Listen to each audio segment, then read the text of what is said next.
नमस्कार किसान भाइयों, मैं हूं धनंजय। आप देख रहे हैं रूरल इंडिया। तो दोस्तों आज हम आए हैं नए एक गोट फार्म पे, जहां पे इन्होंने नया नया ही शुरू किया है। तो दोस्तों नया गोट फार्म शुरू करने के लिए हमें क्या क्या सावधानियां रखनी चाहिए, क्या क्या उसका मैनेजमेंट करना चाहिए, इस बारे में इस वीडियो में हम बात करने वाले हैं। तो दोस्तों वीडियो पूरा देखिए और चैनल पे नए हो तो चैनल को ज़रूर सब्सक्राइब कीजिएगा।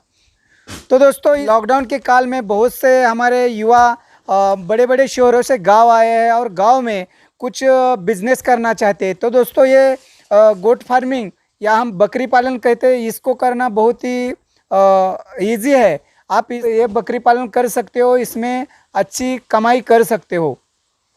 दोस्तों पहले तो आपको बकरी पालन करने के लिए आपकी खुद की अपनी ज़मीन होनी चाहिए, ताकि आप उसमें से जो उसमें चारा लगा के इन बकरियों को दे सकते हैं। अगर आपकी खुद की ज़मीन नहीं है तो आप बकरी पालन नहीं कर सकते, क्योंकि दोस्तों इस पे चारे पे आपका बहुत खर्चा होगा और आपको ये ज़्यादा मुनाफे वाला सौदा नहीं होगा।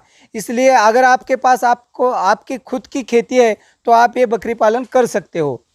तो अगर आपको बकरी पालन शुरू करना है तो दोस्तों पहले आपको अपने खेत में उनको जो बकरियों को चारा लगता है वो चारा लगाना पड़ेगा। जैसे कि सुबाबर है, शेवरी है, दशरथ घास है, मेथी घास है। ये कुछ मराठी में ना इसके नाम मैंने बताए, इसके हिंदी में क्या मीनिंग है ये भी मैं आपको बताऊंगा। तो दोस्तों इसको पहले आपको लगाना पड़ेगा, क्योंकि दोस्तों अगर आप इसको खेत में पहले आप लगाएंगे तो बाद में आप शेड खड़ा कर सकते हैं, बकरियां ला सकते हैं। लेकिन अगर आप पहले बकरियां लाएंगे, शेड खड़ा करेंगे और फिर से खेत में ये चारा लगाएंगे तो नहीं चलेगा। अगर आपको पहले चारा लगाना है और फिर शेड खड़ा करना है। तो ये तो रही दोस्तों चारे की बात। अगर आपको बकरियां लेनी है तो आप जो जिस एरिया में आप रहते हो उस एरिया में जो सूटेबल बकरियां की जो नस्ल होती है वो ही खरीदनी है और शेड पे रखनी है। तो दोस्तों महाराष्ट्र में तो देशी नस्ल के बहुत सारी बकरियां हैं, यानी और एक उस्मानाबादी नस्ल है, वो बहुत ही अच्छी है। तो इससे क्या होगा कि दोस्तों जो बकरियां देशी रहती है उसको कौन से भी डिसीजेस नहीं होते हैं, कौन से भी रोग नहीं होते। इसलिए आपको पहले देसी से शुरुआत करनी चाहिए और बाद में आप इसमें दूसरी नस्ल ला सकते हो। आपको शेड के बारे में भी थोड़ा इसको स्टडी करना पड़ेगा। दोस्तों अगर आपको बकरी पालन शुरू करना है तो आपको पहले 1 2 4 शेड को विजिट करना होगा, ताकि आपको इसके बारे में नॉलेज आ जाएगा कि ये शेड कैसा तैयार करना चाहिए, उसका स्ट्रक्चर कैसा करना चाहिए और शेड पे कितना खर्चा करना चाहिए।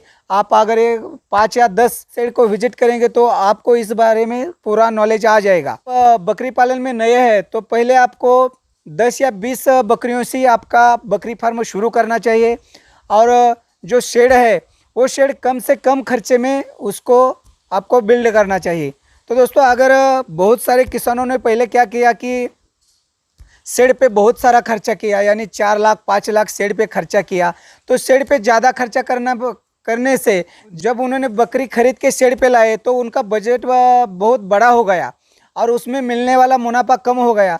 इसी कारण उन्होंने अपना शेड बंद किया। तो ऐसा ना होने के लिए दोस्तों पहले आपको शेड पे खर्चा कम करिए और 10 या 20 बकरियों से आपका फार्म शुरू कीजिए, ताकि आपको धीरे धीरे इसके बारे में पूरा नॉलेज हो जाएगा और इसकी सब जानकारी आपको मालूम होगी और फिर आप शेड भी बढ़ा सकते हैं और बकरियां भी अपने आप तो शेड में बढ़ ही जाएगी। तो शुरुआत में आपको यही करना है।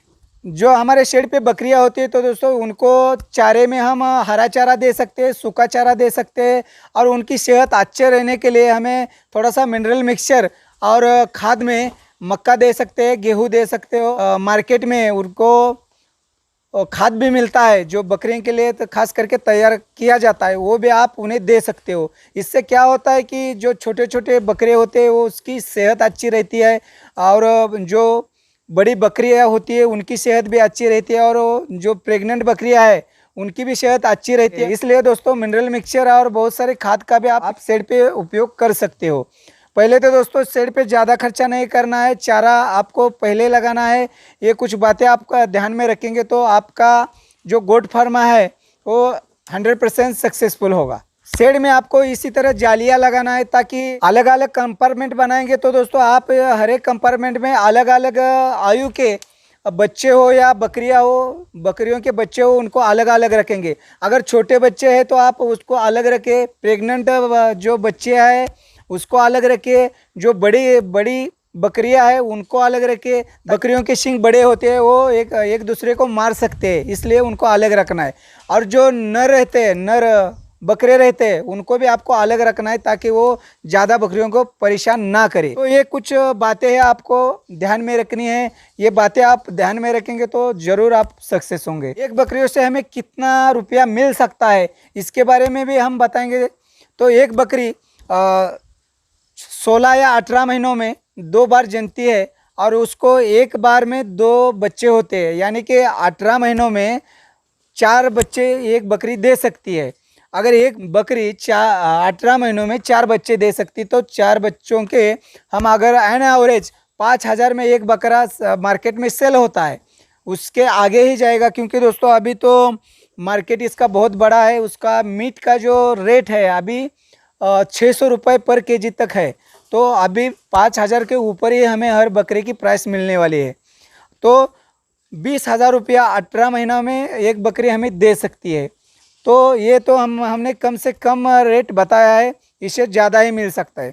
अगर हम बकरे शेड पे रखेंगे और बकरीद के लिए उनको थोड़ा खर्चा करके बड़ा करके बकरीद के लिए सेल करेंगे तो हमें इससे ज़्यादा पैसा मिल सकता है। 30,000 तक हमारा एक बकरा जा सकता है, इससे भी हम ज़्यादा कमाई कर सकते हैं। तो बकरी पालन जरूर पैसा देने वाला बिजनेस है, तो आप किसान भाइयों कर सकते हो। नए युवा है वो भी कर सकते हो इस लॉकडाउन में और अच्छी कमाई कर सकते हो। धन्यवाद।